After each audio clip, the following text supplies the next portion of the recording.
आप सभी श्रोता मित्रों को हार्दिक नमस्कार।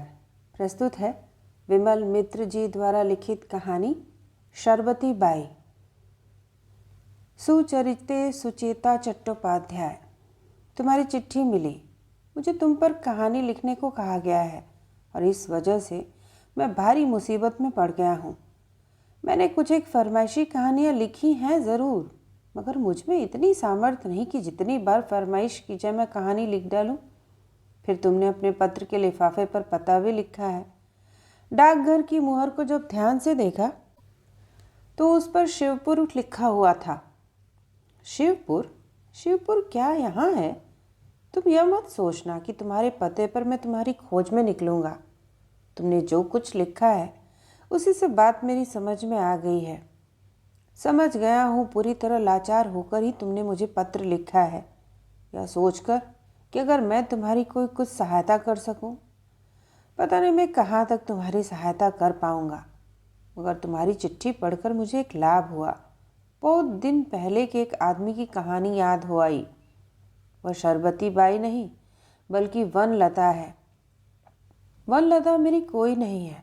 तुम्हारी तरह उसे भी उन दिनों जब वह 26 साल की थी एक जटिल समस्या का सामना करना पड़ा था। सचमुच उस 26 साल की उम्र में उसे जिस समस्या के सामने खड़ा होना पड़ा था उसकी कोई तुलना नहीं हो सकती। तुमने लिखा है कि जो लड़का तुम्हें प्यार करता है वह उम्र में तुमसे 3 साल छोटा है, यानी उसकी उम्र 23 साल है। 26 वर्ष की युवती की परेशानियों को तो 23 वर्ष का युवक कैसे ही समझेगा। 26 साल की वनलता ने एक दिन कहा था, आप बड़े ही दुस्साहसी हैं। 23 साल की सुधामा ने कहा था, पंख देखकर हम मयूर की पहचान कर लेते हैं, इसीलिए। वनलता ने कहा था, फिर और अच्छी तरह पहचान लीजिए।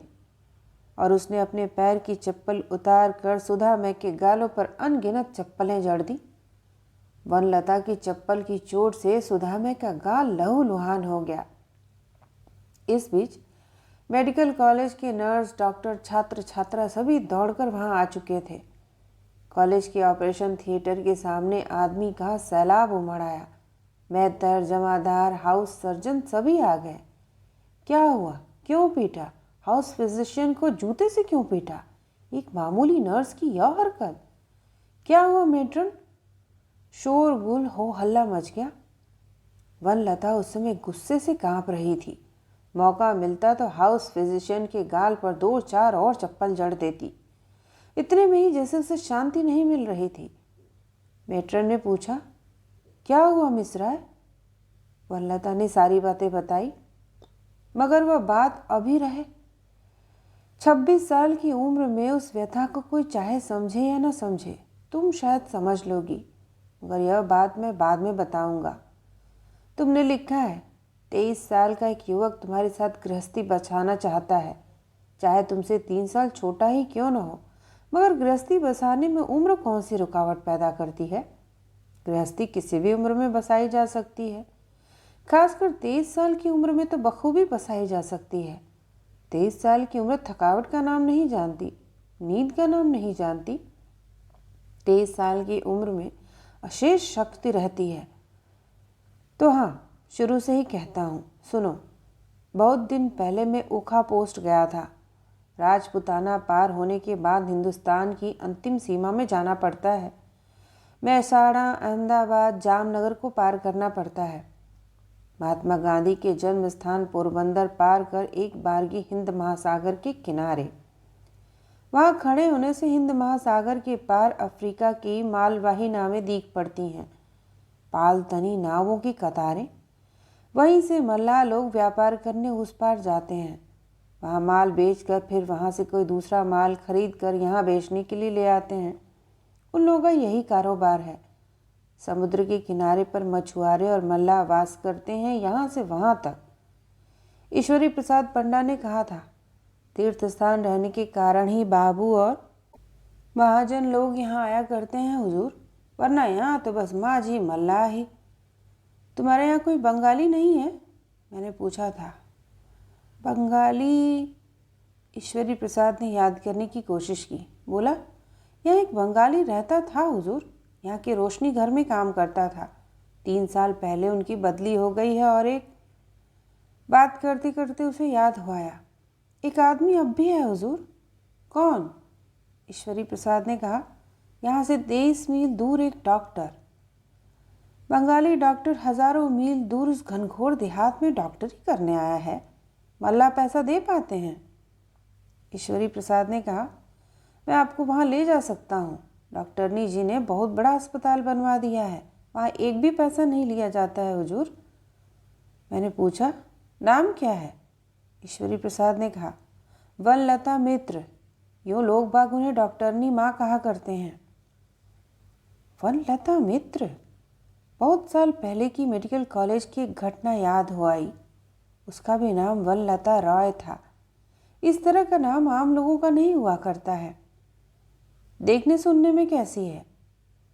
मैंने जिस वनलता को देखा था उसकी उम्र भी उस समय तुम्हारे ही बराबर थी, यानी 26 साल। और क्या कोई आज की बात है? उस समय मेरी ही उम्र कितनी होगी?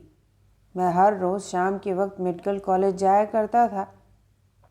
गॉल स्टोन का ऑपरेशन होने के कारण टुकू मौसी अस्पताल में लेटी रहती थी। मैं घर से उनके लिए टिफ़िन कैरियर में खाना ले जाता था। वहीं पहले वनलता देवी को देखा था। नर्स के लिबास में, हाथ में थर्मामीटर थामे एक कमरे से दूसरे कमरे का चक्कर काटा करती थी। कितना निरीह था उसका चेहरा। 26 साल की उम्र होने से क्या होगा? मौसी जी कहती, जानते हो, मरीजों की बहुत सेवा करती हैं। ईश्वरी प्रसाद कहने लगा, वहाँ के मल्लाहों में गर्मी की बीमारी फैली हुई है। डॉक्टरनी माँ ने वहाँ गर्मी की बीमारी के मरीजों के लिए अस्पताल बनवा दिया है। लोगों को एक भी पैसा खर्च नहीं करना पड़ता। बहुत ही सेवा जतन किया जाता है। डॉक्टरनी माँ मरीजों का बहुत ध्यान रखती हैं। याद है जब सब कुछ देख लिया, रुक्मिणी का मंदिर, द्वारकानाथ मंदिर, ओखा बंदरगाह इत्यादि, कुछ भी देखना जब बाकी नहीं रह गया तो बैलगाड़ी किराए पर लेकर एक दिन डॉक्टरनी माँ का अस्पताल देखने गया था। ओखा बंदरगाह से स्थल पथ से जाने से 33 मील अंदरूनी हिस्से में जाना पड़ता है। रास्ता खराब है, मोटर गाड़ी वहाँ नहीं जा पाती। बैलगाड़ी के हिचकोलों को बर्दाश्त करते हुए ईश्वरी प्रसाद पंडा और मैं वहाँ पहुँचे। वनलता देवी अवश्य ही कोई कहानी नहीं लिखी जा सकती। उनके जीवन का आरंभ जिस तरह का है, अंत भी वैसा ही है। कम से कम मुझे तो ऐसा ही लगा था। वनलता देवी के जीवन के प्रश्न कितने सरल हैं, उनके उत्तर भी उतने ही सरल हैं। चढ़ाई अगर है तो वह शुरुआत में ही है, आखिर में कुछ भी नहीं। उस दिन ठीक 4 बजे अस्पताल पहुंचा था। पहले की तरह ही मरीजों के पंक्तिबद्ध बिस्तरे बिछे थे और उनकी आंखों में कातरता तैर रही थी। जैसे ही मैं कमरे के अंदर पहुंचा, टुकू मौसी बोली, आज यहाँ एक कांड हो गया। जीवन की 3 बड़ी बड़ी घटनाओं में से कम 2 तो हर रोज़ अस्पताल में घटती ही रहती हैं। उन पर कोई माथापच्ची नहीं करता। उन्हें लोग कांड के रूप में लेते ही नहीं। क्या कांड? मैंने पूछा। टुकू मौसी बोली, हम लोगों के यहाँ की एक नर्स ने एक डॉक्टर को जूते से पीट दिया। किस नर्स ने? वो, उसी ने, वो। उस दिन मैंने वनलता देवी को देखा था। सिर पर स्कार्फ था, हाथ में ज्वर का चार्ट। वैसे लड़की किसी मर्द को चप्पल से पीट सकती है, देखने में ऐसा नहीं लगा। और वह डॉक्टर कौन था? डॉक्टर सुधामय को मैंने नहीं देखा था, मगर अस्पताल के हर कोने में उसी घटना के संबंध में चर्चाएं छिड़ी हुई थी। एक दूसरे से फुसफुसा कर सब बातचीत कर रहे थे। टुकू मौसी और 1 महीने उस अस्पताल में रही। बाद में सारी घटना का पता चल गया था। वैसा कोई व्यक्ति नहीं रहा जिसे यह मालूम ना हो। सुधा मैंने उस दिन वनलता देवी से यही बात कही थी। अब मैं किसी के सामने मुंह दिखाने लायक नहीं रह गया। आपने मेरी इतनी बड़ी हानि की है। वनलता ने कहा था। और मैं क्या मुंह दिखाने लायक रह गई?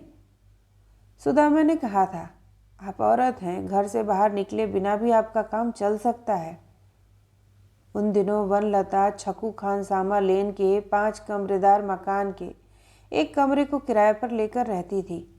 रसोई बनाकर खाना खाती थी, फिर दरवाजे पर ताला लगाकर ड्यूटी पर जाती थी। ड्यूटी ख़त्म होने के बाद छोटे अटैची केस को थामे वापस आ जाती थी। अस्पताल के किसी आदमी को उसके इस डेरे का पता मालूम नहीं था, मगर न जाने कैसे सुधा मैंने उसके डेरे का पता लगा लिया। दरवाजे की कुंडी खटखटाने पर दरवाज़ा खोलते ही वनलता की आंखें सुधामय पर पड़ी और वह अवाक हो गई। कुछ देर तक उसके चेहरे पर ऐसा भाव तैरता रहा जैसे उसके मुंह से शब्द बाहर निकलेंगे ही नहीं। 2 दिन पहले सुबह के वक्त जिनके बीच झगड़ा हो चुका है, वे इतना घनिष्ठ होकर कैसे बात कर सकते हैं। परस्पर क्षमा मांगने का दौर जब खत्म हुआ तो सुधामय ने कहा, फिर मैं चलूं, और वह उठकर जाने लगा। वनलता बोली, मेरा एक काम कर दीजिएगा। सुधामय मुड़कर खड़ा हुआ मानो उसे अचरज हो रहा हो। वनलता बोली, मेरा इस महीने 20 दिन का वेतन बाकी है, ला दीजिएगा। क्यों, आप खुद ला सकती हैं। वनलता बोली, मैंने नौकरी छोड़ दी है। एक क्षण मौन रहने के बाद फिर बोली, जैसी घटना घट चुकी उसकी वजह से अब मेरा नौकरी करना ठीक नहीं होगा। सुधामय के मन में अब भी विस्मय मंडरा रहा था। जरा होश में आया तो बोला, मैंने भी नौकरी छोड़ दी, अब मैं कॉलेज नहीं जाता हूँ। वनलता उसकी बात सुनकर भौचक सी रह गई।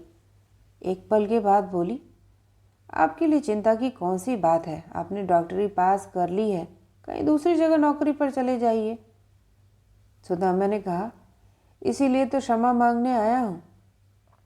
वनलता ने कहा, आपके लिए क्षमा मांगना ज़रूरी नहीं था, दोष मेरा भी कुछ कम न था। सुबह से ही मेरा मूड ठीक नहीं था, उस पर 2 महीने का मकान का किराया बाकी पड़ गया था। आप लोग हमारी हालत ठीक ठीक समझ नहीं पाइएगा। सुधामय ने बैठते हुए कहा, आप भी मेरी हालत महसूस नहीं कर पाइएगा। जानती हैं, उस घटना के बाद मैं फिर घर नहीं गया। फिर आप कहाँ थे? सड़क के पार्क में। अखबार में खबर छप जाने के बाद किसी दोस्त के घर जाने में भी शर्म महसूस होती है। उसके बाद वह खड़ा होता हुआ बोला, अच्छा तो फिर चलूँ।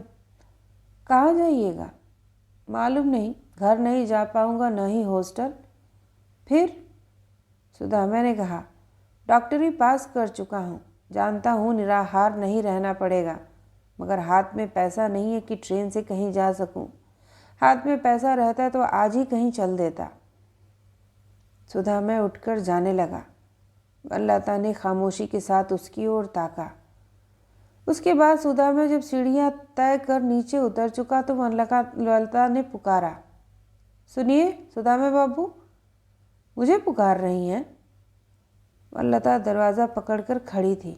बोली, एक बात मानिएगा। क्या? अपने हाथ की चूड़ी उतारकर सुधामय के हाथ में थमाती हुई बोली, गीलट की नहीं है, खांटी सोने की है, शायद आपका कोई उपकार हो जाए। सुधामय सचमुच अवाक हो गया। वनलता बोली, आपकी उम्र कम है, लेने में आपत्ति मत करें। सुधामय बोला, इससे तो बेहतर यही होगा कि एक बार और चप्पल से मुझे पीट लें। यहाँ कोई नहीं है, मैं बर्दाश्त कर लूँगा। वनलता की आंखें झुक गईं। बोली, मेरी भी हालत बहुत अच्छी हो, बात ऐसी नहीं है, मगर फिर आप क्षतिपूर्ति कर रही हैं क्या?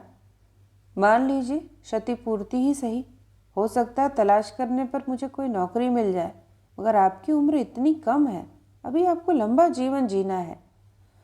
सुधामय बोला, सो रहे, आप वापस ले लें।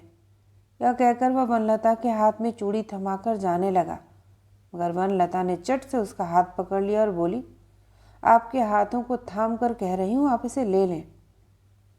सुधामय ने हैरत में आकर वनलता के चेहरे की ओर गौर से देखा। उस चेहरे को बहुत बार देख चुका था, और आज पहले पहल उसने उस पर एक दूसरा ही भाव तैरता हुआ पाया। आप लेने को कह रही हैं? सुधामय ने हाथ छुड़ाने की कोशिश नहीं की। वनलता बोली, मैं उम्र में आपसे बड़ी हूँ, मेरी बात आपको माननी चाहिए। सुधामय बोला, आपके मकान का भी तो 2 महीने का किराया बाकी है। वनलता बोली, मैं औरत ठहरी, हम मर्दों के बनिस्बत ज़्यादा बर्दाश्त कर सकती हैं। और कमरे के अंदर जाकर उसने दरवाज़ा बंद कर दिया। तुम औरत हो सकता है तुम वनलता के आचरण को समझ लोगी, उसके बाद कमरे के अंदर आकर बिस्तर में मुंह छिपाकर वनलता रोई थी या नहीं मालूम नहीं। ईश्वरी प्रसाद ने कहा, नाहरगढ़ में जब एक बंगाली डॉक्टर आया, उसके पहले बीमार होने पर लोग टोटके किया हुआ जल पीते थे, देवी देवताओं से मनौती किया करते थे, और जिन लोगों के पास पैसा रहता था वे वैद्य कविराज को बुलाते थे।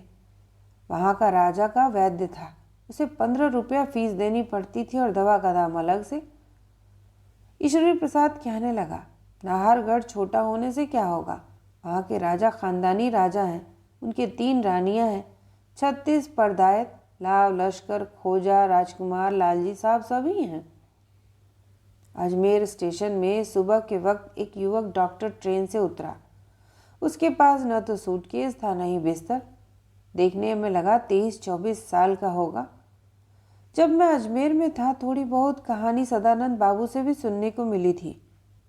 सदानंद बाबू ने बताया था, जनाब यह जो आप राजपुताना देख रहे हैं ऐसी जगह है जहाँ वैसे आदमी को भी ठौर मिल जाता है जिसे कहीं कोई ठौर नहीं मिलता। सदानंद बाबू बंगला मिठाई की दुकान खोले हुए हैं। कोई बंगाली अजमेर आता है तो यहीं ठहरता है।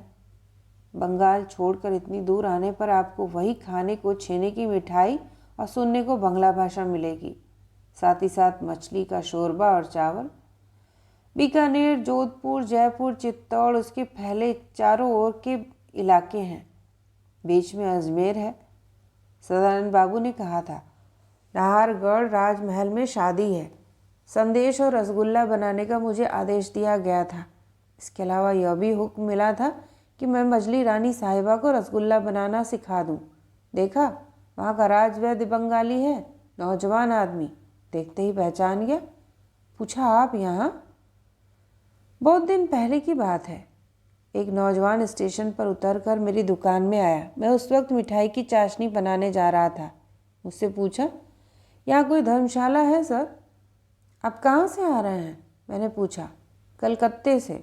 साथ में कौन कौन है? यह बात मेरी समझ में आ गई थी कि वह आदमी जब अकेला आया है तो तीर्थयात्री नहीं हो सकता। आप क्या काम करते हैं? मैंने पूछा। मैं डॉक्टर हूँ। डॉक्टर शब्द सुनते ही मुझे आश्चर्य हुआ। डॉक्टरी करने के लिए बंगाल छोड़कर यहाँ क्यों आए हैं? कोई न कोई गड़बड़ ज़रूर है। साथ में रुपया पैसा है? समझ गया कि झूठ बोल रहा है। पास पैसा होता तो चेहरे का भाव कुछ और ही होता। हो सकता है घर से गहना चुरा कर भाग आया हो। इस तरह के कितने ही नौजवान आया करते हैं। मैं भी कभी माँ से झगड़कर यहाँ भाग आया था। शायद मेरे ही जैसा कोई आदमी है। उस समय मेरे हाथ में छेने का कटौता था, उसे बगल के कमरे में रखना था। मैंने कहा, बैठो, मैं आ रहा हूँ। यह कहकर मैं बाहर अंदर गया और तुरंत वापस आ गया। 2 या 3 मिनट से ज़्यादा देर नहीं हुई होगी।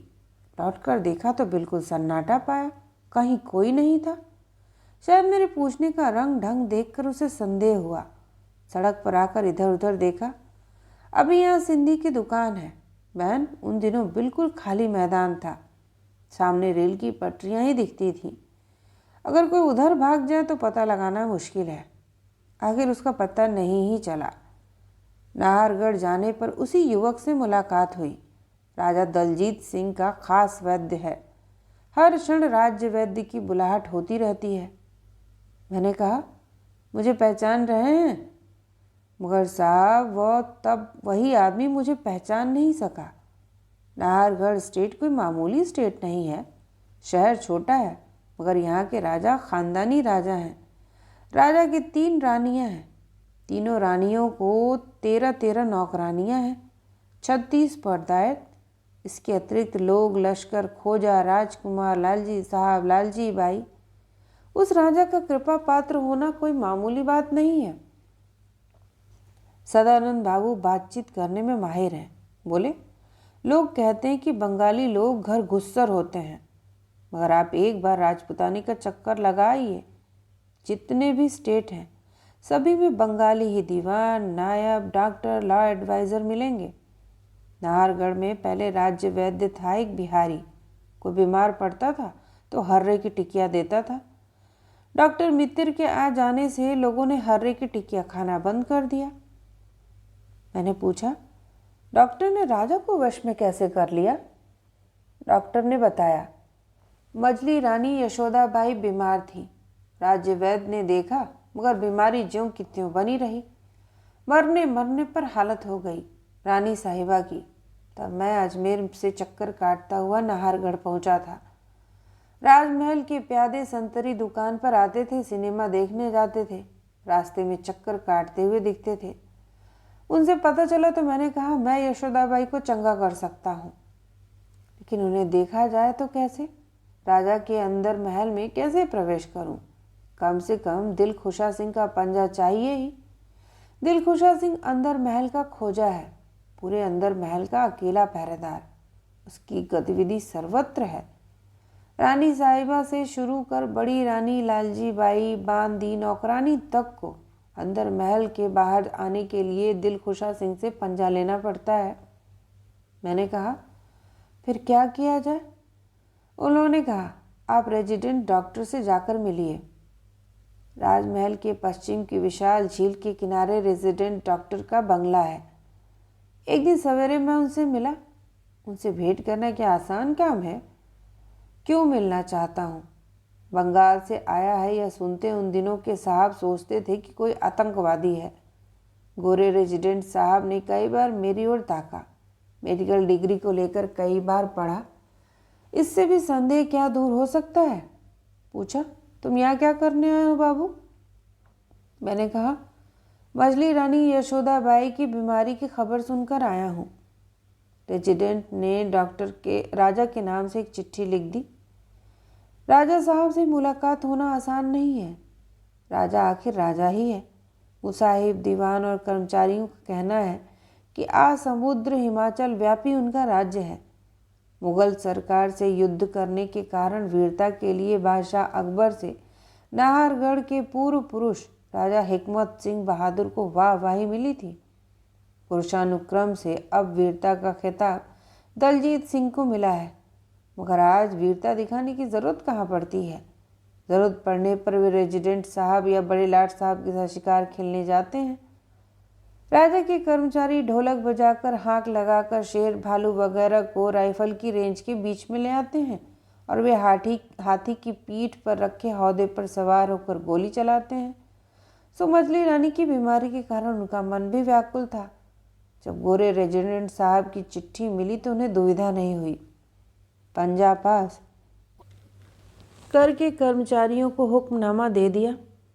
मरीज को देखकर डॉक्टर बाहर निकल आएगा और तब पंजा छीन लिया जाएगा। यह स्थिति तब तक रहेगी जब तक मरीज की बीमारी दूर न हो जाए। नियमानुसार पंजा गेट पर दिखाना पड़ा। खोजा दिलखुशा सिंह ने पंजे की जांच की और उसे मजली रानी के महल में ले गया। वहां जाने के लिए महल दर महल पार कर कितनी ही सुरंगों गलियों का चक्कर लगाने के बाद अनगिन अजीब घाघरे, दुपट्टे और सुरमे लगी आंखों के कटाक्षों का सामना करना पड़ता है। झालरदार मच्छरदानी के अंदर मजली रानी यशोदाबाई का कमरा है। मच्छरदानी की ओट में यशोदाबाई लेटी हुई थी। दिलखुशा सिंह के कहने पर दूसरी तरफ से बांदी ने मजली रानी का हाथ निकालकर बाहर किया। बीमारी की जांच की गई, पूछताछ किया गया, क्या क्या खाती हैं, क्या क्या नहीं खाती हैं। यह पूछने पर बांदी के माध्यम से जवाब मिला। इस तरह 3 दिनों तक सिलसिला चला। डॉक्टर को 3 बार आना जाना पड़ा। दवा दारू दिया गया, अजमेर से दवा मंगा कर दी गई। उसके बाद राजा का पंजा दिखाकर राजकोष से रुपया निकलवाना पड़ा, मगर उससे भी कोई विस्मयकारी प्रभाव नहीं हुआ। प्रभाव हुआ तो आकस्मिक ही। राजा को सूचना मिली कि नए बंगाली डॉक्टर साहब ने मजली रानी की बीमारी दूर कर दी। इसके बाद राजा के आम दरबार में उसकी बुलाहट हुई। सदानंद बाबू ने कहा, इसी को तकदीर कहते हैं साहब। शायद माँ की एक अदद चूड़ी चुरा कर आया था और हो गया राजवैद्य। पुराने राजवैद्य की खिलत छीन ली गई। उसके पास सिर्फ जागीर ही रह गई। किसके भाग्य से 3,000 जागीर मिली पता नहीं। राजा रजवाड़े की बात ठहरी। कब किसके भाग्य में फूल की माला रहती है और कब किसे जूते का हार पहनाया जाता है, कौन जाने। मैंने पूछा, आपने डॉक्टरी पास की है, फिर आपके लिए नौकरी की कौन सी कमी है? बंगाल में अब तक आपको कोई नौकरी नहीं मिली? डॉक्टर बोला, मैं बंगाल में मुंह दिखाने लायक नहीं रह गया था, वरना यहाँ आता ही क्यों? क्यों, क्या हुआ था? डॉक्टर ने चुप्पी साध ली। राजा साहब ने डॉक्टर के लिए आलीशान महल बनवा दिया है। सामने बगीचा है और सिर्फ राज्य ही नहीं, राज्य कन्या भी। कैसे? सदानंद बाबू ने कहा। फिर सुनिए। वह एक इतिहास ही है। हम लोगों की आंखों के सामने ही सब घटित हुआ है। यहाँ तक कि नाहरगढ़ का इतिहास भी हमारी आंखों के सामने ही घटित हुआ है। नाहरगढ़ के राजा घोर विलासी हैं। कोई काम धाम तो है नहीं, बस अय्याशी और अय्याशी। नहीं तो कहीं ऐसा होता कि मैं रसगुल्ला बनाने जाऊं और मुझे इनाम में मिले हीरे की 5 अदद अंगूठियां, रेशमी धोती, चादर और 700 रुपये नकद। राजमहल के मुसाहिब और दरबारी खाकर शाबाशी देने लगे। ऐसी मिठाई कभी नहीं खाई। यह कहकर मजली रानी ने तारीफ की और अपनी उंगली की पन्ने की अंगूठी उतार कर दी। हालांकि रसगुल्ला बनाना उनकी समझ में कतई नहीं आया होगा। रसगुल्ला बनाना क्या इतना आसान है साहब? ऐसा होता तो हर कोई रसगुल्ला बनाने लगता। सो आखिर में डॉक्टर राजा साहब का प्रिय पात्र बन गया। चाहे कोई बीमार हो या ना हो, डॉक्टर को बुलाओ। दोपहर में आंखों में नींद नहीं उतर रही है तो बुला लाओ डॉक्टर साहब को। अंदर अगर अच्छा शरबत तैयार हुआ है तो बुला लाओ डॉक्टर साहब को। इसी तरह जब तब उसकी बुलाहट होने लगी।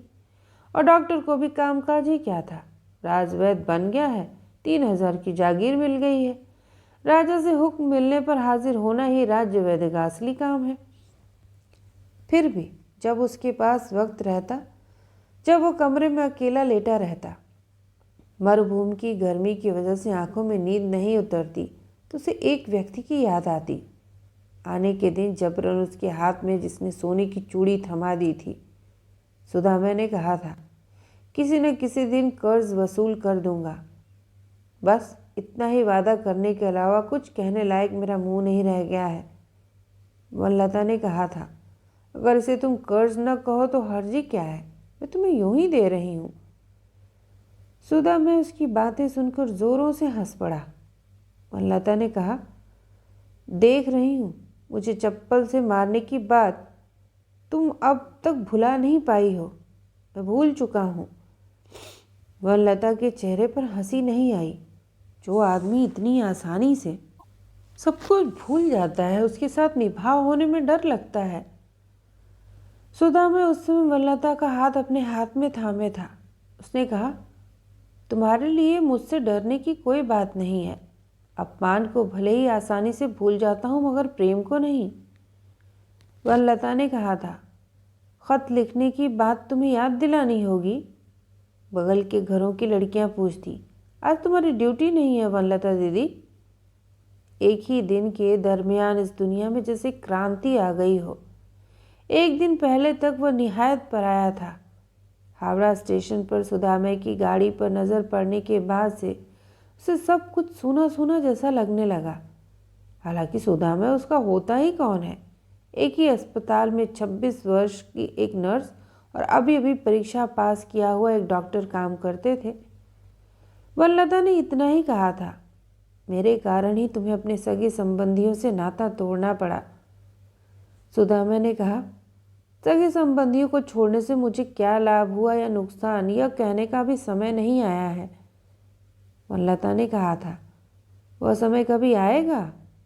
सुदामा ने कहा था, ना आएगा तो तुम्हारे चप्पल से पीटना जितना झूठा साबित हो जाएगा, उतना ही झूठा साबित होगा तुम्हारा चूड़ी देना, और साथ ही मेरा लाभ नुकसान भी साबित हो जाएगा। इतना ज़रूर है कि जाने के बाद सुदामा ने एक पत्र लिखा था राजपुताने की मरुभूमि के आने के बाद अभी तक किसी ओएसिस का पता नहीं लगा सका हूँ। चना चबेना खाकर सड़कों पर चक्कर काटता हूँ और कुएं के पानी से प्यास बुझाता हूँ। आज भी तुम्हारी चूड़ी बेचने में भय का एहसास होता है, सो इसे हमेशा अपने पास रखता हूँ। तुम हो, इस एहसास से सांत्वना मिलती है। चिट्ठी में कहीं वनलता से अनुरोध नहीं किया गया था कि वह चली आए। वनलता ने बार बार चिट्ठी को उलट पलट कर देखा। उसके बाद उसे आंचल में बांधकर चूल्हे पर भात की देगची चढ़ा दी। 26 साल की उम्र है ना, इसीलिए सच्ची बात लिखने में आत्मसम्मान को धक्का लगता है। हालांकि कोई नौकरी खोज नहीं सकी है, फिर भी उसने लिखा, एक नए अस्पताल में नौकरी मिल गई है कलकत्ते से दूर। अगर समय पर जवाब न भेज सकूं तो अन्यथा मत लेना। दोपहर में भात खाकर वनलता फर्श पर लेट गई। सुधा मैं यहाँ देखने नहीं आ रहा है कि कुछ कहे। राजपूताना कलकत्ता नहीं है, नाहरगढ़ कलकत्ता भी नहीं। डॉक्टर सुधामय की उम्र भी 23 साल की है, फिर वह 26 साल की युवती की व्यथा क्यों कर समझेगा।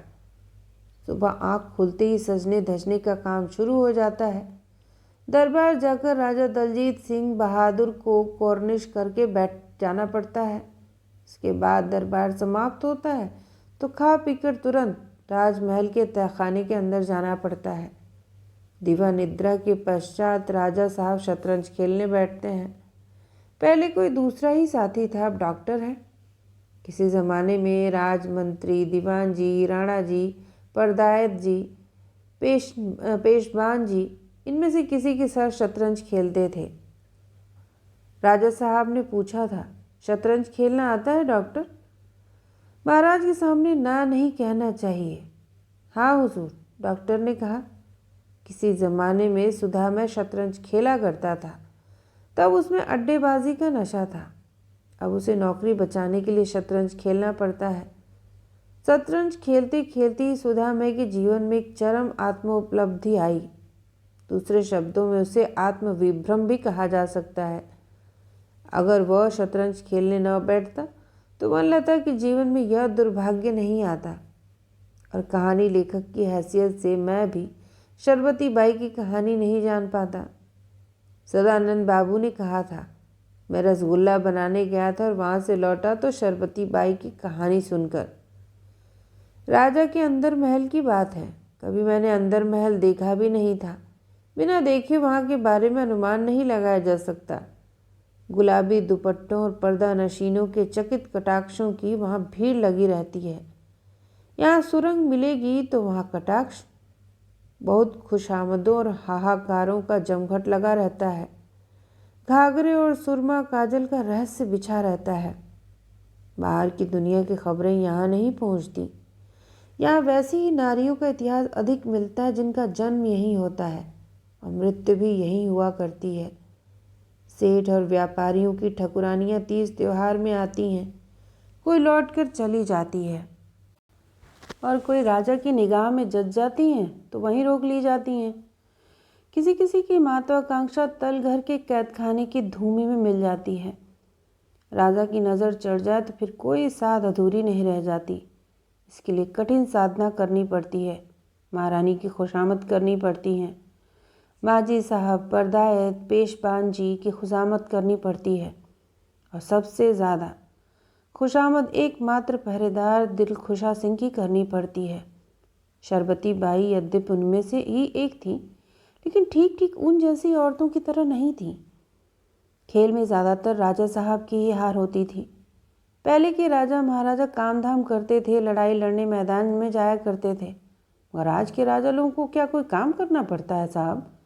काम में काम इतना ही कि कहीं खूबसूरत लड़की है तो ले आओ, अगर किसी की पत्नी खूबसूरत है तो उठा कर ले आओ। इस तरह अनगिनत औरतें अंदर महल में जमा हो गई हैं। वहाँ मर्द के नाम पर सिर्फ राजा साहब ही हैं और राजा साहब हर वक्त क्या, यह सब अच्छा लगता है?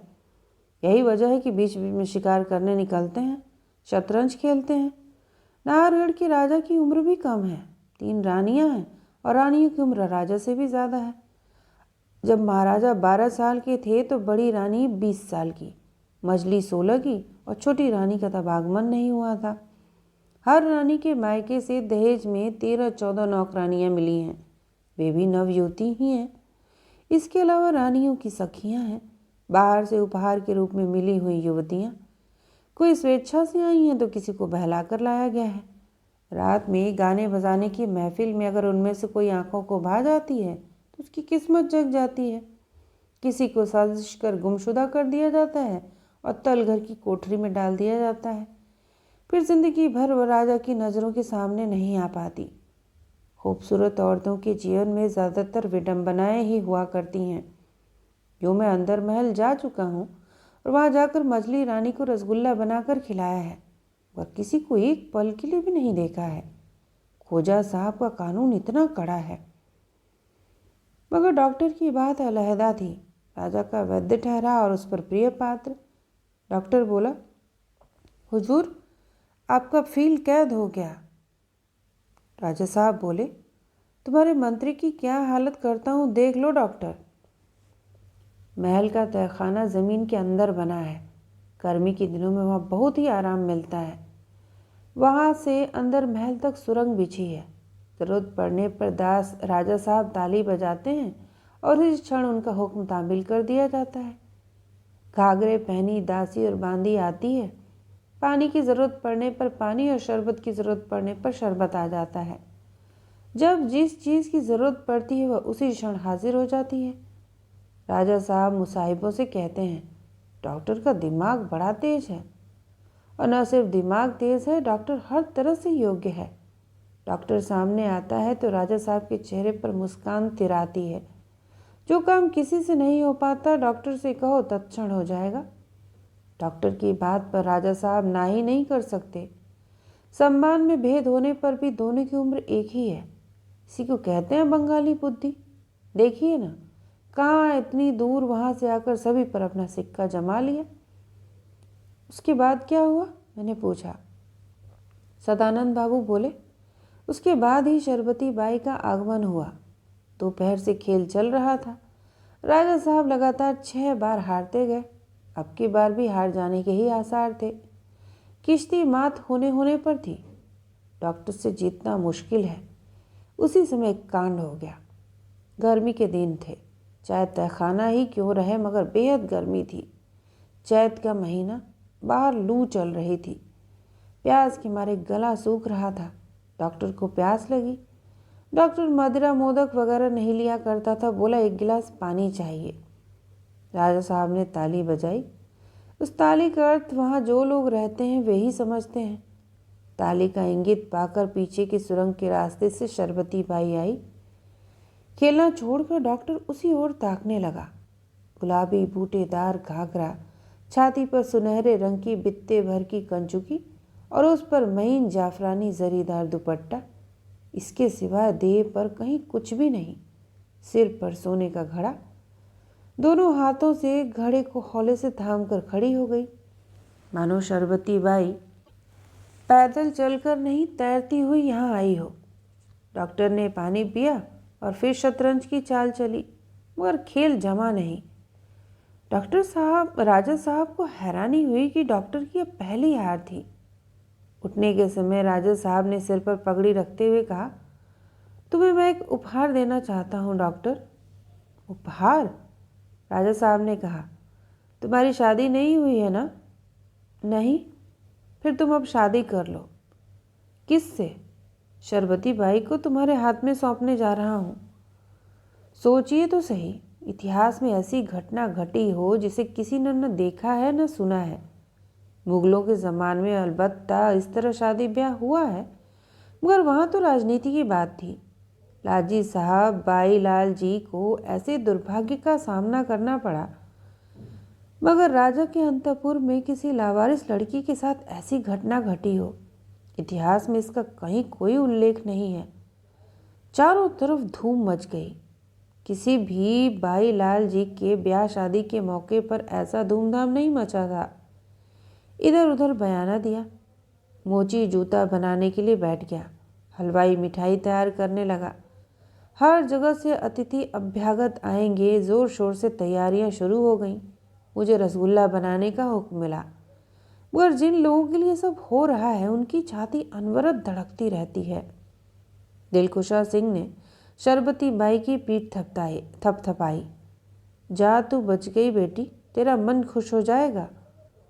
और डॉक्टर सुधा में कलकत्ता के मेडिकल कॉलेज से MBBS की डिग्री प्राप्त डॉक्टर का मन भी भयभीत हो उठा। रात में बिछावन पर लेटने पर नींद उससे कतराती रही। कितने ही मील दूर एक अस्पताल में रात के वक्त ड्यूटी करते हुए एक लड़की भी शायद अनमनी जैसी हो उठी। उसका अपना कोई कहीं नहीं, कहीं कोई ठौर नहीं। किसी दिन उसने एक चूड़ी देकर एक निरुद्देश्य यात्री को सहायता की थी। वनलता चिट्ठी लिखती है, नौकरी के कारण वक्त ही नहीं मिलता। अगर यथासमय पत्र नहीं लिख सकूं तो चिंता मत करना। नया देश है, दूध पीते रहना। वहाँ शुद्ध घी तो मिलता है, उसका इंतज़ाम कर लेना। यहाँ बाजार में हिलसा मछली मिलने लगी है। तुम्हारे लिए मन उदास उदास रहता है। वनलता की चिट्ठी से 26 साल की उम्र की कमजोरियां टपकती हैं। वह जैसे उपदेश दे रही हो, आमने सामने से नहीं। सुधामय की भी उसे चिट्ठी मिलती है। अब तुम्हारी सोने की चूड़ी बेचने की ज़रूरत नहीं पड़ेगी। मैं उसे बिल्कुल अपने पास रखता हूँ, बिल्कुल हृदय के पास। वनलता बार बार चिट्ठियाँ पढ़ती है, उलट पुलट कर पढ़ती है। रसोई करने के वक्त पढ़ती है। जाने के बारे में कहाँ कुछ लिखा है।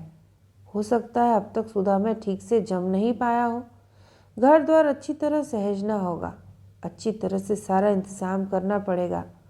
वनलता को जैसे तैसे रखा नहीं जा सकता, जहाँ तहाँ नहीं रखा जा सकता।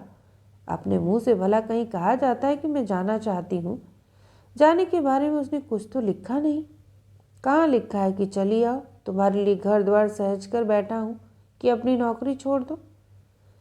वनलता एक अस्पताल छोड़कर दूसरे में जाकर नौकरी करती है, दूसरे से तीसरे में, मगर कहीं वो अपने आप को टिका नहीं पाती है।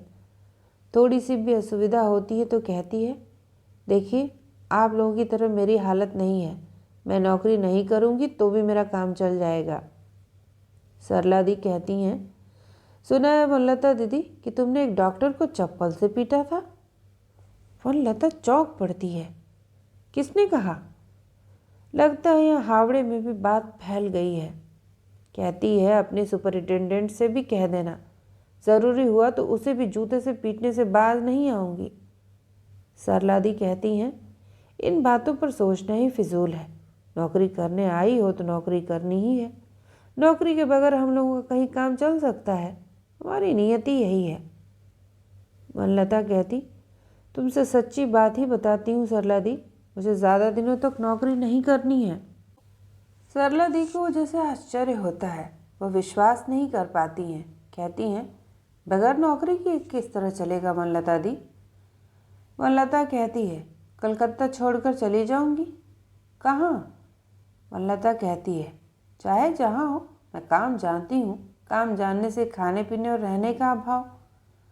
सरला दी कहती है, मुझे भी अपनी साथ ले लेना वनलता दी, मुझे भी अब अच्छा नहीं लगता। यही वजह है कि मैं अखबार खोलकर सिर्फ विज्ञापन देखा करती हूँ। वनलता कहती है, मेरे साथ चलोगी? बहुत दूर जाना होगा। बहुत दूर? कहाँ? नाहरगढ़। सरला दी कहती है, नाहरगढ़ कहाँ है बहन? कभी यह नाम सुना नहीं। राजपुताने में। शरबती बाई ने कहा था। बंगाल कहाँ है? सुधामय ने कहा था, बहुत दूर। बहुत दूर अंदाज लगाते वक्त शरबती बाई की आंखें फैल जाती हैं। बहुत दूर के आदमी से जैसे उसे भय का एहसास हो। राजा साहब ने कोई त्रुटि नहीं रहने दी है। अजमेर, बीकानेर, जोधपुर, जयपुर से सगे संबंधी और अतिथि आए हैं। राजपुरोहित मंत्रोच्चारण कर विवाह का कार्य संपन्न करा रहा है। जब शादी हो रही है तो चाहे वो बंगाली मत से हो चाहे राजपूत मत से, इसे कोई फर्क नहीं पड़ता। विवाह, सुहागरात, प्रीति भोज सब कुछ राजसी ठाठ से संपन्न हुआ। राजा साहब ने पूछा, तुम्हारे किसी सगे संबंधी को निमंत्रण भेजना है? मगर है ही कौन जिसे निमंत्रण भेजा जाए? जो विवाह दे सकते हैं, वैसे विवाह संबंधियों की कोई कमी नहीं। मगर सुदामे ने जब किसी से कोई संबंध रखा ही नहीं तो फिर ज़रूरत ही क्या है? राजा साहब के रहने पर किसी की कोई ज़रूरत ही नहीं। शरबती बाई ने सुहागरात में कहा था, मुझे छूना मत। शायद प्रथम लज्जावश ही ऐसा कह रही है, और वह तो राजा के अंदर महल का आदमी है। जवानी के मामले में वहाँ जो खरीद बिक्री चलती है उसके बारे में पूरी जानकारी रखनी चाहिए थी। अपनी आंखों से ही वह देख चुका है कि जवानी किस तरह दुनिया को जीत लेती है। मामूली किसान की लड़की किस तरह महारानी से भी ऊंचे पद पर पहुंच जाती है। बचपन में एक बार उसके पिता ने कहा था, नौकरी कर लो, मैं अब तुम्हें पढ़ाने में असमर्थ हूँ। सुधा, मैंने तब कुल मिलाकर आईएससी की परीक्षा पास की थी। मैं किरानीगिरी नहीं करूँगा, उसने कहा था। उसके पिताजी को गुस्सा हो गया था। फिर तुम्हारी जो मर्जी हो करो, अब मुझ में सामर्थ्य नहीं कि मैं तुम्हें पढ़ा सकूं। चाचा लोगों के भी उसने दरवाजे खटखटाए थे। उन लोगों ने कहा था डॉक्टरी पढ़ना मामूली बात नहीं है, सिर्फ पैसा खर्च करने से काम नहीं चलता, इसके लिए अक्ल की ज़रूरत पड़ती है। पिताजी अलबत्ता उसका डॉक्टरी पास करना नहीं देख सके। माँ के साथ भी यही बात हुई। चाचा ने देखा था, और उसके बाद ही चारों तरफ कलंक फैल जाने के कारण उसे भागना पड़ा। एकमात्र वनलता से ही थोड़ा बहुत संपर्क रहा, मगर वनलता को इस बात की सूचना कैसे दी जाए? उसने लिखा था, नौकरी के कारण बहुत व्यस्त रहना पड़ता है, वक्त ही नहीं। सोचती हूँ किसी दूसरे अस्पताल में नौकरी करूँ, यहाँ की मेट्रन भली नहीं है। रहने दो, वनलता को नौकरी में ही उलझी रहने दो। सुधा मैं वहीं रहे। शरबती बाई है, राजा साहब है, फिर उसके लिए डरने की कौन सी बात है? सुधा, मैंने पूछा था, तुम्हें डर लगता है? शरबती बाई ने जवाब नहीं दिया।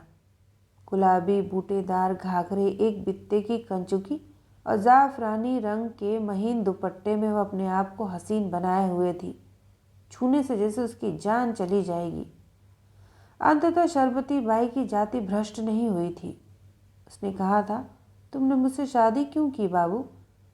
सुधा, मैंने पूछा था, क्यों, तुम सुखी नहीं हो? तब राजा साहब का देहांत हो चुका था। तीनों रानी विधवा हो चुकी थी। राज्य का मुखौटा ही बदल गया था। डॉक्टर का पहला प्रभाव और सम्मान क्षीण हो चुका था, बस जागीर रह गई थी। राजा साहब की उस जागीर को 3,000 से 50,000 बनाकर मरे थे, इसलिए अब तक बरकरार है।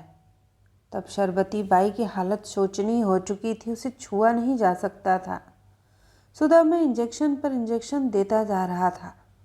उसने मोटी मोटी किताब मंगवाई है, मेडिकल साइंस की इतनी किताबें, फिर इस रोगी का इलाज क्यों नहीं होगा? सुधा में हौले हौले उसके घावों पर मलहम का लेप करता है। शरबती बाई का पहले का वह रूप कहाँ चला गया? अब उसका मुंह हाथ धोकर अंगोछे से पोंछ देना पड़ता है। शरबती बाई दर्द से छटपटाती रहती है। शरबती बाई कातर नैनों से पूछती है, तुमने मुझसे शादी क्यों की बाबू? मगर तब सुधा में किससे कैफियत तलब करे? जिससे तलब किया जा सकता था वह है ही नहीं। तब लालजी साहब की साजिश से राजा साहब की हत्या हो चुकी थी।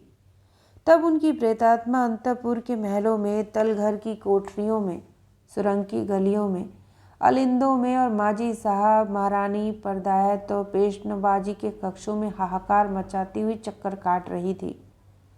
सुहाग रात की रात में कांत कमरे में शरबती बाई का उन्मत्त यौवन पुनः दहक उठा। सुधा में उसकी ओर निहार कर उन्मत्त जैसा हो उठा, ठीक उसी तरह जैसे शतरंज खेलने के समय हो उठता था। राजा के आदेश से आज इस घर में समारोह में कोई कमी नहीं रह गई है। अंतपुर की महिलाएं उत्सव के अंत का संवेद गीत गाकर विदा हो चुकी हैं। शरबती बाई चिल्ला उठी, तुम्हारे पैरों पड़ती हूँ बाबू, मुझे मत छुओ। क्यों? विवाह के इतिहास में नववधू का इस तरह का आचरण कभी सुनने को नहीं मिलता है। कम से कम सुधा में तो नहीं सुना था। फिर भी वह रात वैसे ही बीत गई। दोनों जगे हुए, एक पलंग पर दूसरा पलंग के नीचे। सुबह होते ही रात के फूल गए। इत्र गुलाब जल की तीव्र सुरभि मरुभूमि की शुष्क वायु में विलीन हो गई। सुधा में बाहर के दरवाजे से निकल आया। शरबती बाई सुरंग के रास्ते से अंतपुर की ओर चली गई। आज से कितने पहले वर्ष की यह कहानी है। यह तुम्हारी चिट्ठी नहीं मिली होती तो इसका मुझे स्मरण नहीं आता। इस कहानी का केंद्र बिंदु वनलता जैसी लड़कियां हैं। शरबती बाई कोई खास महत्व नहीं रखती। वनलता किसी दिन तुम्हारी तरह 26 साल की युवती थी। तुम्हारी तरह वह भी नौकरी करती थी और तुम्हारी तरह मुंह खोलकर उस कहने में उसे लज्जा बोध होता था। उम्र में ज़्यादा होने से व्यथा तो झेलनी ही पड़ती है। सरला दी कहती, किसके लिए स्वेटर बुन रही हो वनलता दी? सुधामय का नाम लेने में वनलता को शर्म महसूस होती थी। कोई न कोई आएगा ही, तब उसी को दे दूंगी। सरला दी कहती, अगर किसी को आना होता तो अभी ही आता। तुम्हारी उम्र तो तेजी से बढ़ती जा रही है बहन।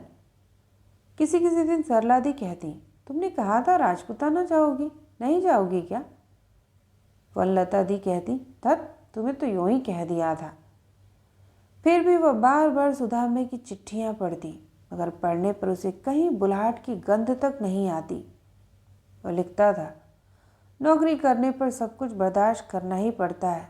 तुम भी चुपचाप झेलती जाओ। तुम्हारी सोने की चूड़ी अभी तक मेरे पास है। मैं तुम्हें चूड़ी वापस नहीं करने जा रहा हूँ। वह मेरे पास रहती है तो मुझे शांति मिलती है, लगता तुम मेरे आसपास हो।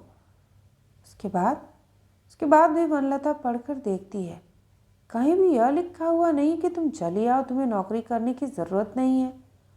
सुदामा यह बात साफ साफ क्यों नहीं लिखता है? रात के एकांत में शरबती बाई से दोबारा भेंट हुई। एक ही दिन में उसका चेहरा कैसा दयनीय हो गया है।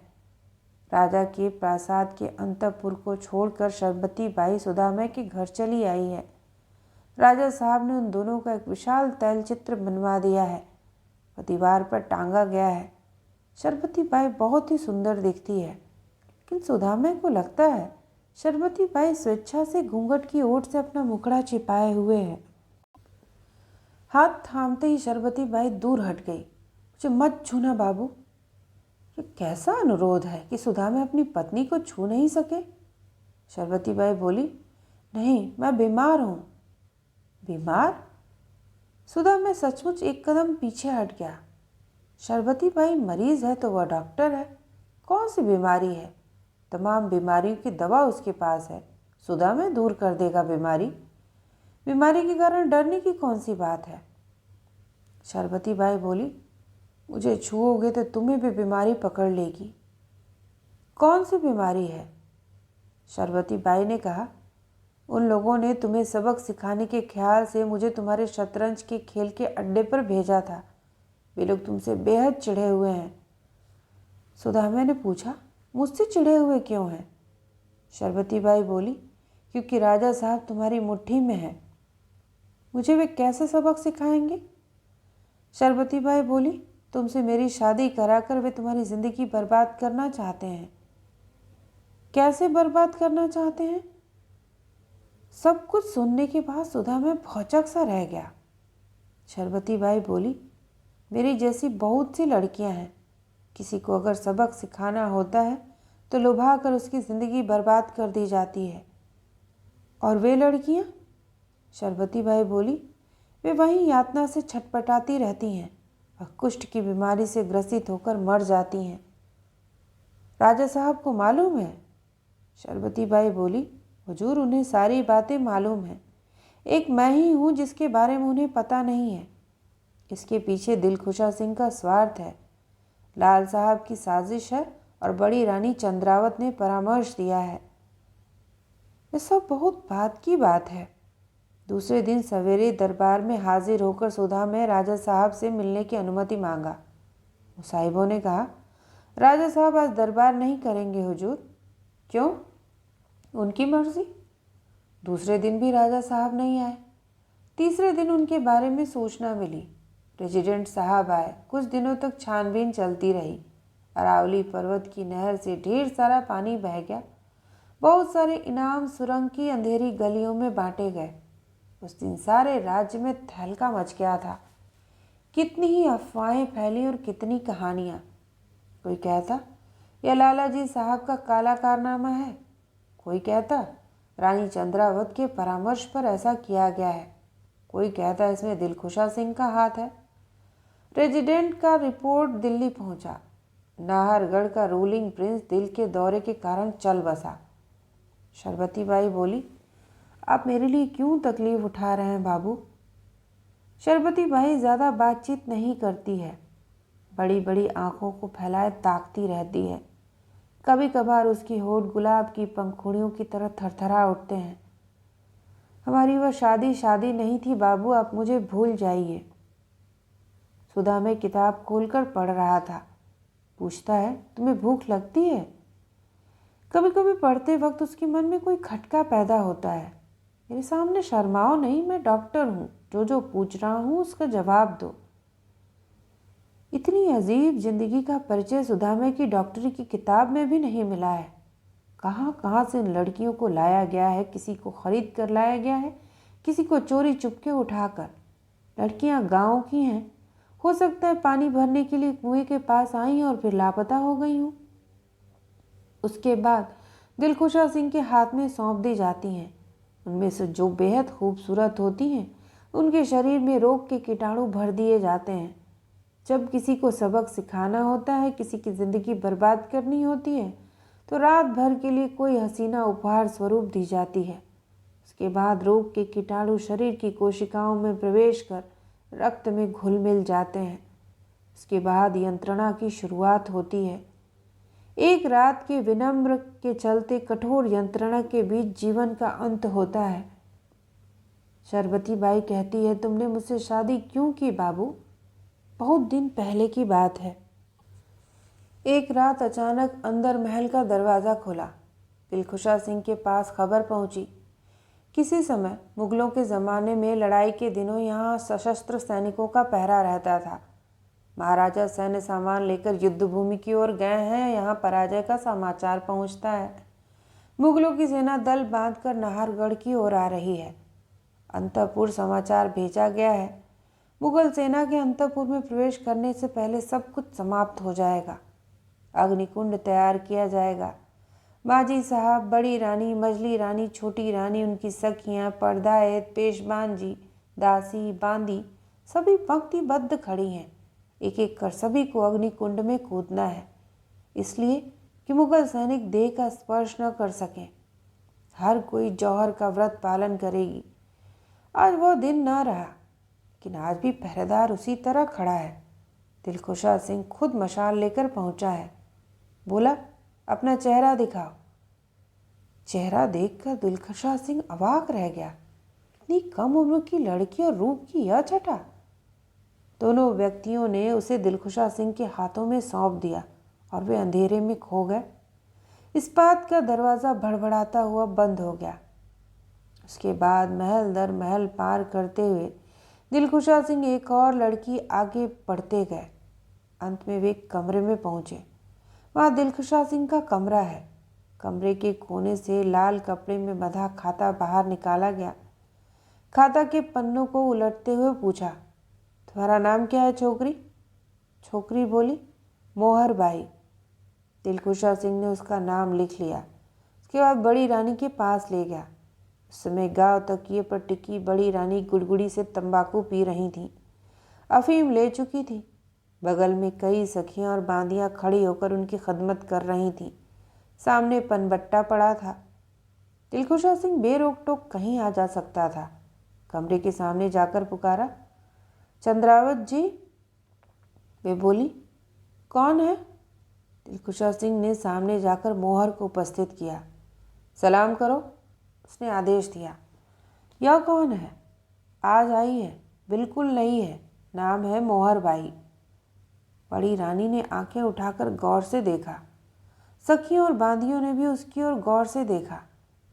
बाप रे बाप, बिल्कुल ठंडे शरबत जैसा चेहरा है।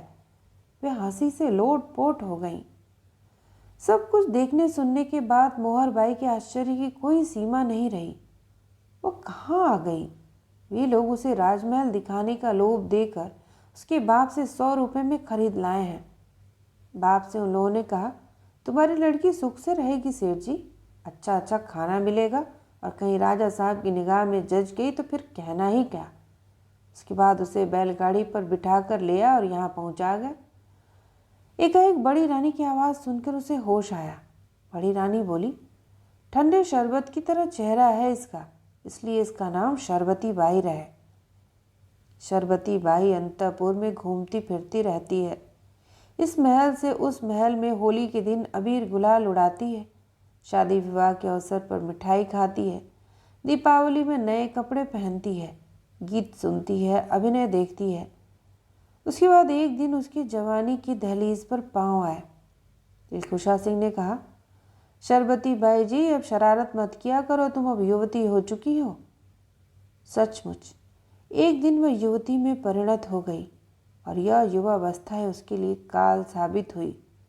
अब वह अपनी छाती को कंचुकी से ढक कर रखने लगी, माथे पर दुपट्टा लहराने लगा, बालों की चोटी बल खाने लगी, पाँव में कड़ा, कानों में झुमका और गले में हार। राजमहल का यही नियम है। आज जो परदायत हैं, किसी ज़माने में वे भी इसी तरह यहाँ आई हैं, दुनिया के तमाम रिश्तों से अलग होकर। उन लोगों के लिए एकमात्र पुरुष हैं राजा साहब, दूसरा कोई नहीं। इस दुनिया में एक ही पुरुष है, बाकी सब नारियां। लेकिन अचानक शरबती बाई के जीवन में एक दुर्घटना घटित हुई। होली का त्योहार मनाया जा रहा है। चारों ओर झाड़, फानुस, फूल, पत्ती, मिठाई के बाहर सभी आने लगे हैं। दूर दूर के नामी गिरामी व्यक्तियों को निमंत्रण भेजा गया है। नए कपड़े, नए जूते, नए घाघरे मंगाए गए हैं। इन सभी आमंत्रित लोगों की लड़कियां, स्त्रियां, बहनें सभी आई हैं, मगर शरबती बाई पर नज़र पड़ते ही सभी अचकचा उठी। इतना रूप, इतनी रूपवती भी होती है कोई, जैसे आज सबको पराजित कर देगी। सभी की पोशाक, साज सज्जा सब व्यर्थ साबित हो जाएंगे। सभी ने पूछा, कौन है बहन? शरबती बाई। सर्वनाश! ऐसे रूप को राजा साहब की आंखों के सामने प्रत्यक्ष नहीं होना चाहिए। ऐसी रूपवती प्रत्यक्ष सामने पड़ जाए तो सभी का रूप मलिन हो जाएगा। बड़ी रानी चंद्रावती ने चुपके से दिलखुशा सिंह को बुलाया। इसके बाद क्या हुआ किसी को नहीं मालूम, किसी ने कुछ भी नहीं सुना। जब उत्सव का प्रारंभ हुआ तो शरबती बाई दिखाई नहीं पड़ी। तब तक खाने के कैद खाने के अंधेरे में वो खामोश बैठी थी। उसके बाद कितने ही साल लुढ़क गए। शरबती बाई को उत्सव में भाग लेने का अधिकार नहीं है, मगर उसे दूसरा काम दिया गया है और वह काम और भी कठिन है। राजा के अच्छे बुरे, मंगल अमंगल के काम में उसका उपयोग किया जाएगा। ऐसा करना ही पड़ता है। जब राजा से कोई दुश्मनी मोल लेता है, राजा के विरुद्ध षड्यंत्र करता है, तब उनका भरपूर सम्मान कर उसे मदिरा पिलाकर नशे में चूर कर दिया जाता है और रूपसी नारी को उसके सामने खड़ा कर दिया जाता है। शरबती बाई जैसी लड़कियों को यही काम करना पड़ता है। शत्रुओं का जीवन नष्ट कर दिया जाता है। इस काम के लिए सिर्फ शरबती बाई ही नहीं है, मोतिया बाई, अख्तरी बाई, गुलाबी बाई भी महल में यही काम करती हैं। वे लोग ज़्यादा दिनों तक जिंदा नहीं रहती हैं, फिर भी उन्हें जिंदा रखना पड़ता है, खिलाना पिलाना पड़ता है, बढ़िया बढ़िया कपड़ा लत्ता देना पड़ता है। उसके बाद बहुत दिनों बाद एक दिन दिलखुशा सिंह मशाल लेकर आता है, दरवाजे का ताला खोलता है और धुंधलका से भरे कक्ष में एक विकलांग मूर्ति प्रवेश करती है। आते ही सांप की तरह दबोच लेती है। उसके बाद रात के रोमांच को व्यतीत करने में 6-7 दंड लगते हैं। दिलखुशा सिंह उसे फिर बाहर ले आता है। उसके बाद फिर वही सिलसिला चलता है। उसके बाद फिर दिन में भी रक्त के अणु परमाणु में अच्छी तरह कीटाणु मिल जाएं, अच्छी तरह अस्थि मांस मज्जा में अपनी जड़ जमा ले, कहीं कोई त्रुटि न रह जाए। मोतिया बाई, अख्तरी बाई, गुलाबी बाई सभी के जीवन में ऐसा घटित हुआ है। शरबती बाई के जीवन में भी घटित हुआ। बड़गाजी सेठ खानदानी आदमी है, मगर बड़ा ही मतलबी। रतनगढ़ के नवाब के पास जाकर नाहरगढ़ के राजा साहब की निंदा करता है, जमींदारी के रैयतों पर धावा करता है, गाय घोड़ा और ऊँटों का काफिला चुराकर ले भागता है। सबक सिखाना है। रेजिडेंट साहब के पास दरखास्त भेजकर मामला मुकदमा जो करने को है सो तो किया ही जाएगा, मगर सेठ जी को सबक सिखाना चाहिए। सेठ जी को अच्छी तरह खिलाया पिलाया गया। मदिरा बाई जी आई और रात जब गहरा गई तो आई गुलाबी बाई। सेठ जी ने गुलाबी बाई के साथ एक ही बिस्तर पर रात गुजारी। उसके बाद सेठ जी की अस्थि मांस की मज्जा में गुलाबी बाई की समस्त कामनाएं प्रतिशोध और प्रतिहिंसा के रूप में परिणत होकर चिरकाल के लिए बस गईं। उसके बाद यह स्थिति 4 या 5 साल तक रही। राजा साहब के जितने शत्रु थे सभी का इसी प्रकार विनाश किया गया है। शरबती बाई दयनीय आंखों से ताकती रहती और छीण स्वर में कहती है, मुझसे तुमने शादी क्यों की बाबू? हम शादी करने के लिए नहीं हुआ करती हैं। अब की दूसरी घटना घटी। राजा साहब को भी इसका पता नहीं था। यह कारनामा था बड़ी रानी दिलखुशा सिंह और लालजी साहब का। बंगाली डॉक्टर ने चालाकी से 3,000 की जागीर को बढ़ाते बढ़ाते 50,000 की जागीर हथिया ली। राजा साहब डॉक्टर की बात पर उठते बैठते हैं, उसे मजा चखाना होगा। हर रोज शतरंज खेलने तहखाने में आता है। जब राजा साहब पानी के लिए ताली पीटेंगे तो पानी लेकर जाएगी शरबती बाई। सुबह आकर ही दिलखुशा सिंह साज सज्जा की प्रचुर सामग्री दे गया है। कुमकुम, सुगंधित तेल, फूल, पहुँचा, कंगन, टिकुली। अच्छी तरह से साज सज्जा करो, अच्छी तरह सज धज कर मोहिनी मूर्ति धारण करो, लीला करके मोह भंग करो। आपत्ति नहीं कर सकती हो। राजा के मंगल के लिए स्वार्थ त्यागना होगा, रोने से काम नहीं चलेगा। इसके बाद शरबती बाई को मोहिनी रूप में सज्जित कर तहखाने के बगल वाले कमरे में रख दिया। दिलखुशा सिंह ने कहा, राजा साहब यदि 3 बार ताली बजाएं तो समझना पानी मांग रहे हैं, 2 बार बजाएं तो मदिरा और 1 बार बजाएं तो तंबाकू। राजा साहब ने 3 बार ताली बजाई। सदानंद बाबू ने बताया था, बाद में साहब मैं 1 बार और नाहरगढ़ गया था। अब की भी रसगुल्ले का ही बयाना दिया गया था। शरबती बाई के विवाह के अवसर पर रसगुल्ला खाने बहुत अच्छा लगा था। इस बार भी रसगुल्ला बनाने का हुक्म मिला। तब दत्तजीत सिंह मर चुके थे। दिलखुशा सिंह और बड़ी रानी का बोलबाला था। बड़े राजकुमार गद्दी पर बैठे थे। डॉक्टर साहब का पहले जैसा सम्मान नहीं रह गया था। सदानंद बाबू ने कहा, भयंकर कांड, जीवन में किसी ने इस तरह के कांड के बारे में सुना नहीं होगा। मैंने पूछा, और वनलता? वनलता कौन? सदानंद बाबू उसे पहचान नहीं सके। बोले, एक महिला पर नजर पड़ी थी। चेहरा मोहरा कैसा था? वनलता राय का चेहरा कोई खासियत नहीं रखता है, बिल्कुल साधारण जैसा है। यही वजह है कि सुधा मैंने उससे एक दिन मजाक किया था। उस दिन उसे मजाक की कीमत चुकानी पड़ी थी। शरबती बाई की जिस दिन मृत्यु हुई, सुधा मैं नदी किनारे से लौटकर अपने कमरे में चला गया। जाकर बैठा तो फिर कभी बाहर निकलने का नाम नहीं लिया। उसे पता नहीं चलता कि कब शाम उतर आई, कब रात हुई, कब नाहरगढ़ नींद के आगोश में खो गया।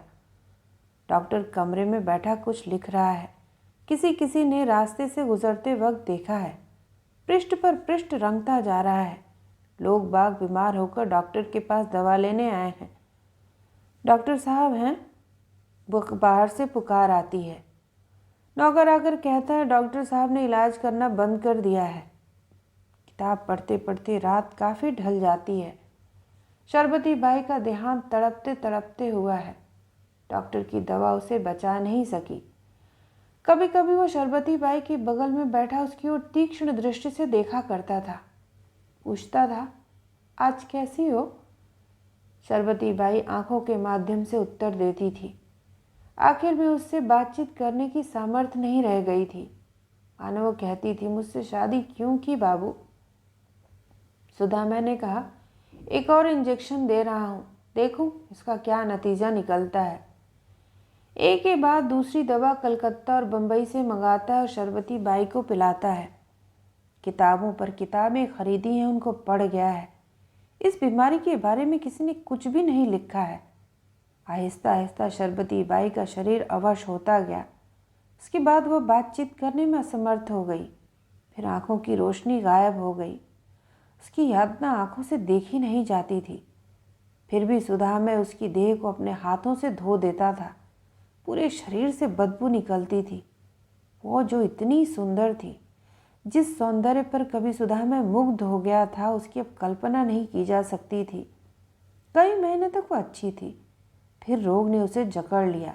फिर अच्छी हुई, उसके बाद फिर वही हालत। उस दिन पूरा मकान जैसे स्तब्ध खड़ा था। चारों ओर सन्नाटा। एक परिंदा निशब्द उड़ता जा रहा था।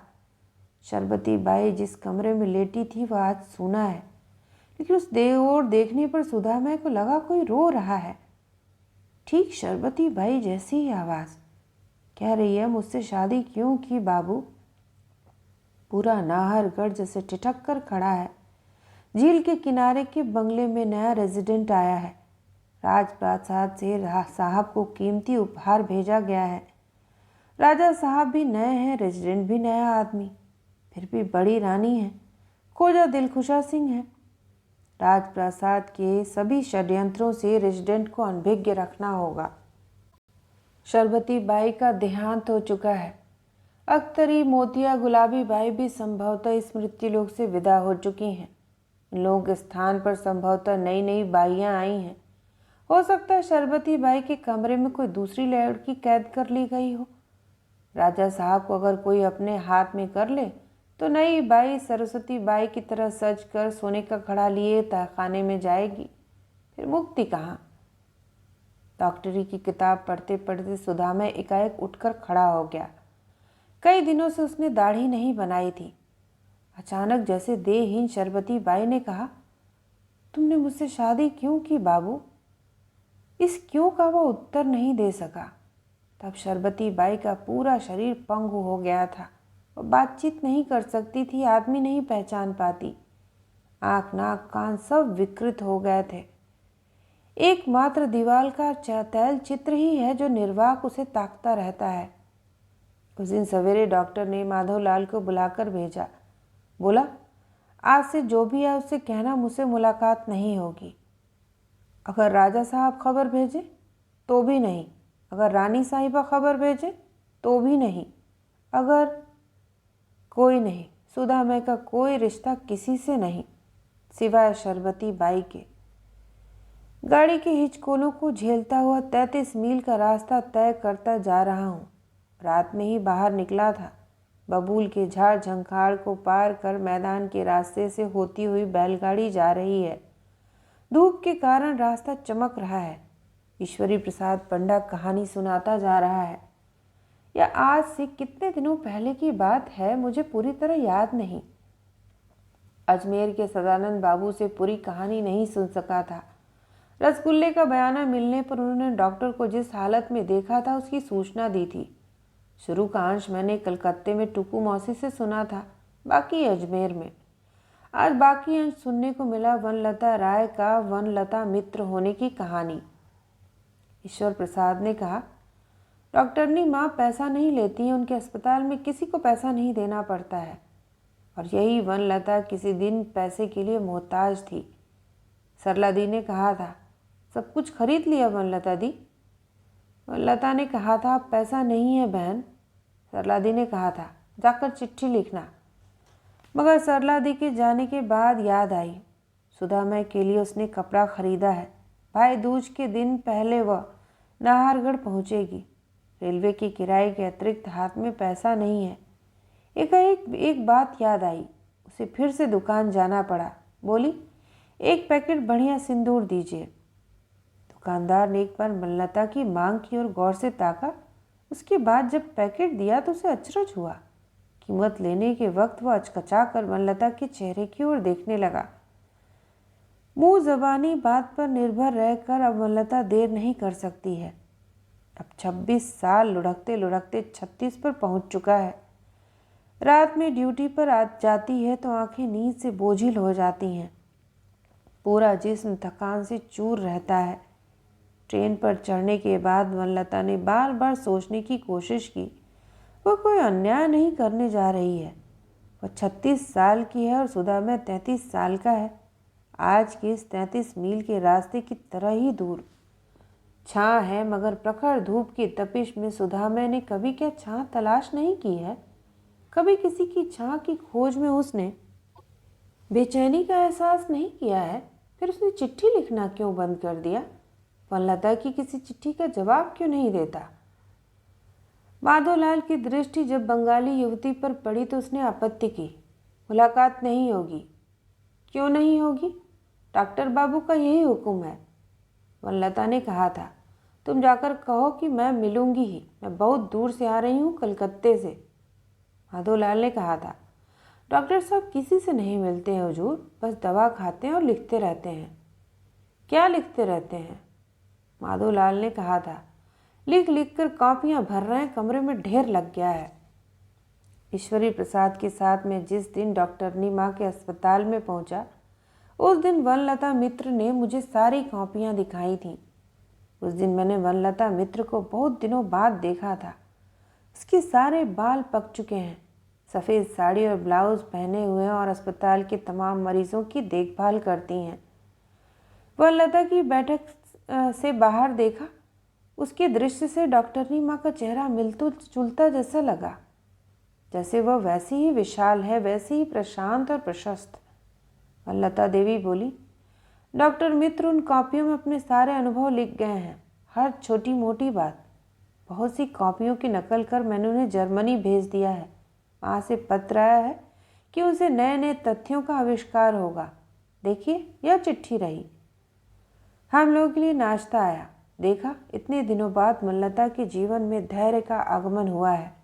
मानो इतने दिनों से वह इसी सच्ची साधना और परिपूर्णता की ओर एकाग्र चित्त से अग्रसर होती रही है। अब उसमें प्रथम यौवन का उन्माद नहीं। जिस दिन मैं पहले नाहरगढ़ पहुंचा था, उस दिन भी उसका चित्त शांत नहीं था। सुदामा ने कहा था, तुम क्यों आई वनलता? वनलता ने कहा, मैंने बहुत देर कर दी। इंतज़ार करना बर्दाश्त के बाहर हो गया था। तुम मुझे कब आने को कहोगे, इसका इंतज़ार मुझसे नहीं हो सका। मगर वनलता ने कहा था, मैं तुम्हारी एक भी बात नहीं सुनूंगी। मैं कलकत्ते से सिंदूर तक खरीद कर लाई हूँ। यह कहकर सुदामा के द्वारा विरोध करने के पूर्व उसका हाथ कसकर पकड़ लिया। सुदामा ने कहना चाहा, मुझे छूना मत वनलता, मगर उसके पहले ही वनलता ने सुदामा के हाथ से जोर जबरन अपनी सुनी मांग में सिंदूर डलवा लिया था। उसके बाद सुदामा के पैरों का स्पर्श कर अपने उस हाथ को माथे से छुआकर बोली, तुम्हारे हाथ से जोर जबरन अपनी मांग में सिंदूर डलवाने से मुझे शर्म नहीं महसूस हो रही है। अब शर्म करने का वक्त ही नहीं रहा। तब सुदामा के हाथ की उंगलियां थोड़ा बहुत गलने लगी थीं। समूचे शरीर में घाव निकल आए और उनसे मवाद बहने लगा है। आंखों से भी अच्छी तरह देख नहीं पाता है। हो सकता है 2 दिन बाद वह कान से सुने भी नहीं। फिर भी सुदामा की आंखों के कोने में एक दीप्ति उभर आई। बोला, तुम इतनी देर क्यों करके आई वनलता? वनलता सुदामा के हाथों को थामकर बोली, खैर अब मैंने देर नहीं की, यही मेरा सौभाग्य है। सुदामा ने कहा, पर इस तुच्छ सिंदूर के अलावा कोई और संबंध तुमसे नहीं रह पाएगा। कौन कहता है कि नहीं रहेगा? सुदामा ने कहा, सचमुच नहीं रह पाएगा। अगर रहेगा तो मेरी पूरी तपस्या व्यर्थ साबित हो जाएगी। शरबती बाई जिस तकलीफ को झेलती हुई मरी है, मैं भी उसी तकलीफ को झेलते हुए मरना चाहता हूँ। मैंने जो कुछ लिखा है, अगर संभव हो तो उसे विलायत या जर्मनी भेज देना। हो सकता है वहाँ के लोग शरबती बाई जैसी युवतियों को मरने से बचा सकें। ईश्वरी प्रसाद ने कहा। उसके बाद 50,000 की उस जागीर को बेचकर डॉक्टरनी माँ ने यही अस्पताल खोला। जितने मरीज आते हैं, बिना पैसे से उनकी चिकित्सा का इंतज़ाम किया जाता है। डॉक्टर हैं, खुद भी वो इसमें निपुण हैं। जिस तरह उन्होंने डॉक्टर सुदामा की चिकित्सा आखिरी दिन तक की थी, उसी तरह यहाँ के मरीजों की सेवा करती हैं। बंगाल की बात वे भूल चुकी हैं। मैंने ईश्वरी प्रसाद से पूछा था, शरबती बाई का रोग डॉक्टर को कैसे हुआ? ईश्वरी प्रसाद ने बताया था, डॉक्टर ने स्वेच्छा से अपने बदन में इंजेक्शन लगवाया था। किस चीज़ का इंजेक्शन? गर्मी रोग का। पता नहीं है जो पत्र लिख रहा हूँ उससे तुम्हें अपने जीवन की परिणति का कोई आभास मिलेगा या नहीं, लेकिन एक बात मैं खुद महसूस करता हूँ आज, इतने दिन बाद भी उस दिन ओखा पोस्ट से बबूल के कांटेदार मैदान से होकर गुजरती बैलगाड़ी पर बैठकर ईश्वरी प्रसाद की कहानी सुनने की बातें मुझे याद आती हैं। उस दिन मैंने अपने मन से यही प्रश्न पूछा था, सुधा मैंने अपने शरीर में क्यों शरबती बाई के रोग का इंजेक्शन लिया था? वह क्या इस दुनिया से सिफिलिस दूर करने की साधना थी, या शरबती बाई की तमाम यातनाओं को अपने शरीर में ग्रहण कर सुंदरी शरबती बाई को प्राप्त करने की इच्छा थी? खैर, मेरी यह कहानी किसके बारे में, यह बात भी मैं आज ठीक ठीक नहीं कह पाऊंगा। इसकी नायिका कौन है, शरबती बाई या वनलता देवी? साधारण पाठकों को अपनी मर्जी के मुताबिक धारणा बनाने दो। अगर तुम्हारे हृदय में भी क्या कोई संशय रह गया है, यह कहानी यहीं समाप्त हो जाती तो संभवतः अच्छा होता। मगर मेरी यह कहानी नहीं रह जाती। इसीलिए मैं जब वहाँ से जाने लगा तो वनलता बोली, आप लोगों को एक चीज़ दिखाना बाकी रह गया है, चलिए देख लीजिए। मुझे वनलता देवी बगल के कमरे में ले गई। उस समय ईश्वरी प्रसाद समुद्र किनारे हाथ मुँह धोने गया हुआ था। यह कमरा और भी बड़ा है और भी सजा हुआ। वनलता देवी बोली, यह देखिए, यहाँ डॉक्टर मित्र की सारी चीज़ें सजा कर रख दी गई हैं। वे जिन जूतों को पहनते थे, जिन कपड़ों को उपयोग में लाते थे, सब कुछ यहीं है। उनकी कंघी, चश्मा, नकली दांत तक यहाँ रखे हुए हैं। और यह रही डॉक्टर मित्र की तस्वीर। देखा, दीवार में एक विशाल तैल चित्र टंगा है जिसका फ्रेम सुनहला है। एक और है डॉक्टर सुधा में सिर पर पगड़ी रखे दूल्हे की पोशाक में। उनकी बगल में शरबती बाई की तस्वीर, जाफरानी दुपट्टे और घाघरे में सजी राजपूत वधू के वेश में। उसी तस्वीर की बात मैंने सदानंद बाबू से सुनी थी। इसी तस्वीर को नाहरगढ़ के राजा साहब ने उसके विवाह के दिन बनवाया था। मैं ध्यान लगाकर उसकी ओर निहार रहा था। वनलता देवी बोली, मुझे आप पहचान रहे हैं? मैं अवाक जैसा हो गया। वनलता बोली, डॉक्टर मित्र की बगल में मैं ही तो हूँ। मैंने कहा, आप पहचान में नहीं आती हैं। वनलता बोली, तब मेरी उम्र कम थी। उन दिनों देखने में भी मैं बहुत खूबसूरत लगती थी, गोरी चिट्टी। राजा साहब की ज़बरदस्त ख्वाहिश थी कि मैं राजपूत ललना का लिबास पहनकर तस्वीर बनवाऊं। राजा साहब ने खुद मौजूद रहकर हमारी शादी करवाई थी। एक बार जी में हुआ कि पूछूं, शरबती बाई को आप पहचानती हैं? मगर मेरे चेहरे पर तैरते भाव को देखकर उसे संदेह हुआ। बोली, इसके अलावा उस समय हम दोनों की उम्र कम थी ना। मेरी और उसने तीक्ष्ण दृष्टि से निहारा, मगर दूसरे क्षण उसने अपने आप को संभाल लिया। मैंने पूछा, कितनी उम्र थी? वनलता देवी बोली, उनकी उम्र तब 26 साल की थी और मेरी 23 साल। तो यह थी विमल मित्र जी द्वारा लिखित कहानी। सुनने के लिए आप सभी का धन्यवाद।